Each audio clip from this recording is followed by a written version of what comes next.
बिस्मिल्लाहिर्रहमानिर्रहीम। अस्सलामुअलैकुम। Life changer की स्टोन में खुश आमदीद। वो शक्ल से शरीफ घर की बेटी लग रही थी। मैं पास गया, मेरे करीब होकर बोली, चलोगे साहिब? मैंने पूछा, कितने पैसे लोगी? कहने लगी, आप कितने देंगे? मैंने उसकी नीली सी आंखों में झांक कर देखा, वो बेबस सी थी। मैं बोला, आओ कार में बैठो। वो डर रही थी।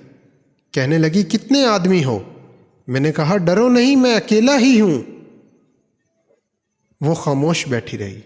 फिर कहने लगी, आप मुझे सिगरेट से अजियत तो नहीं दोगे ना? मैं मुस्कुराया, बिल्कुल भी नहीं। फिर उसने एक लंबी सांस भरी।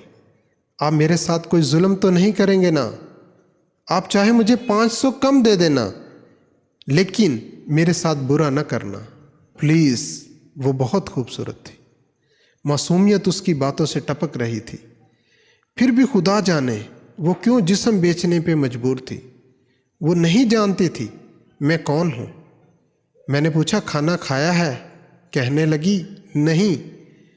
फिर मैंने होटल के सामने अपनी कार रोकी। होटल वाला मुझे जानता था। उसने जल्दी से खाना पैक किया, मुझे दिया। मैं कार में बैठ गया और आकर अपने एनजीओ की तरफ चल दिया। चौकीदार ने दरवाज़ा खोला। मैंने कार पार्क की। रात के 11 बज रहे थे।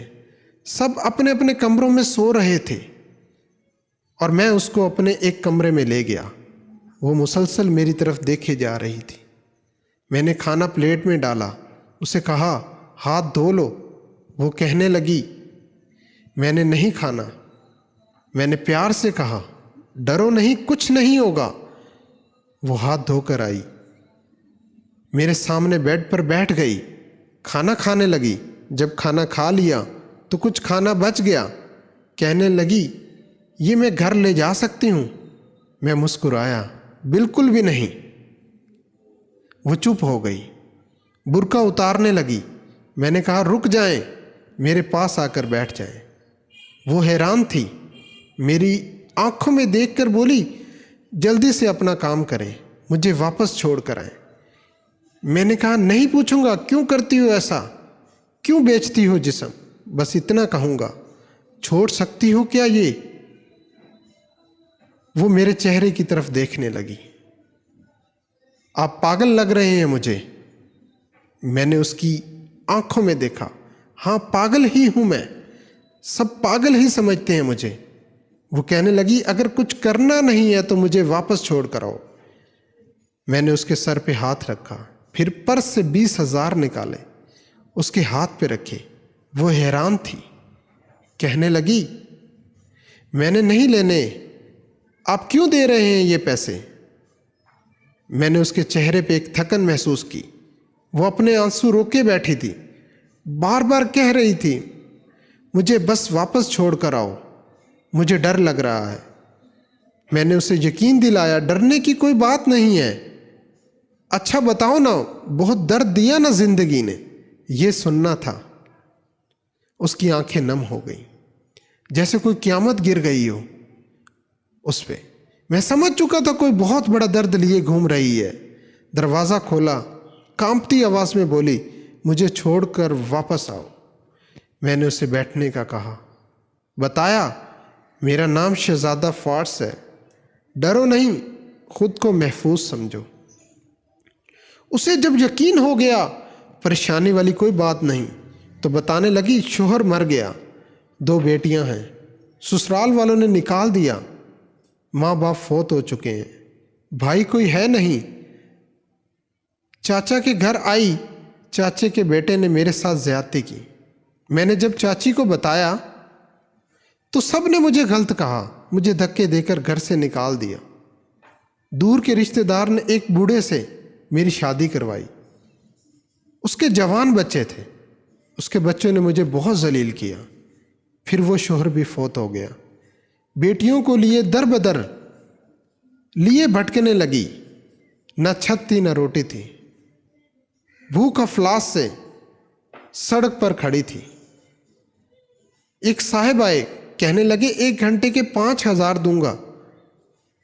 ना चाहते हुए माँ की ममता हालात की सताई हुई क्या करती, आखिर चल दी। अब हर रोज़ जिस्म बेचती हूँ, किराए का घर लिया है, बेटियों को अकेला छोड़कर आई हूँ। क्या करूँ, बहुत बार सोचा खुदकुशी कर लूँ, लेकिन बेटियों को देखकर हिम्मत नहीं होती। वो रो रही थी। मैं ज़माने की बेहसी महसूस कर रहा था। उसके सर पे हाथ रखा और उसे कहा, फार्स तुम्हारा भाई है, आज से तुम अपनी बेटियों को लो और मेरे इदारे में रहो, आकर शेल्टर होम।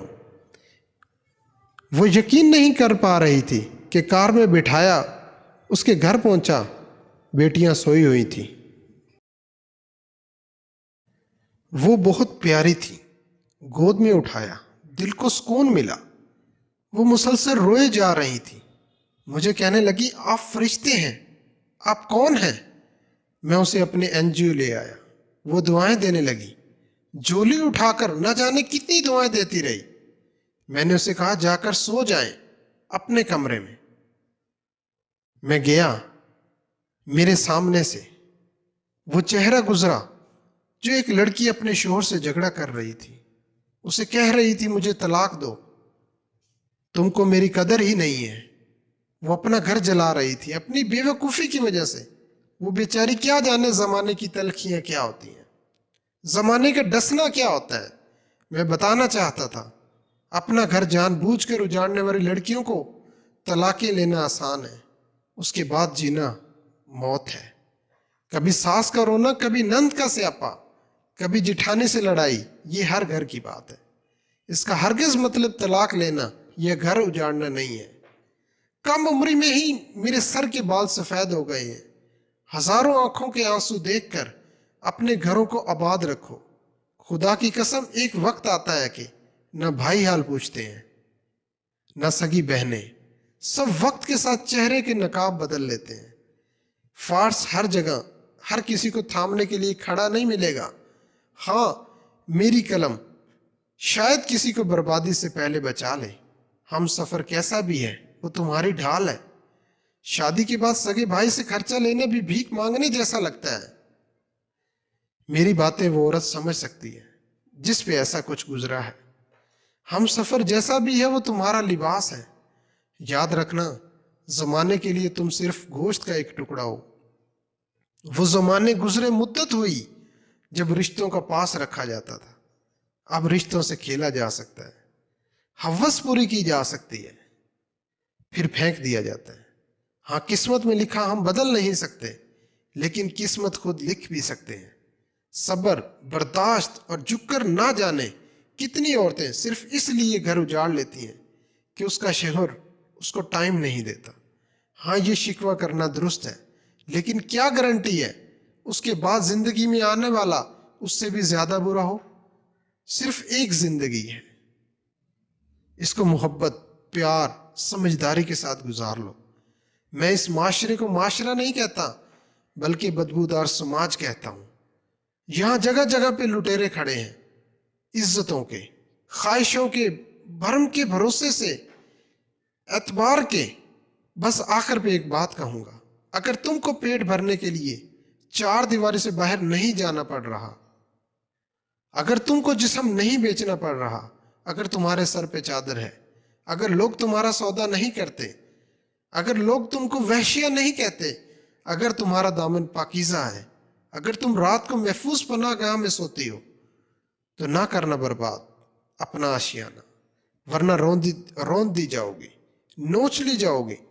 जो तलाक लिए बैठी हैं, पूछो उनसे, वो सोच रही होती हैं, ना जाने कितने बच्चों के बाप की हम सफ़र बनूंगी, ना जाने वो कैसा सलूक करेगा, और फिर सारी जिंदगी ये ताना सुनते गुजर जाती है, इतनी अच्छी होती तो तलाक क्यों लेती।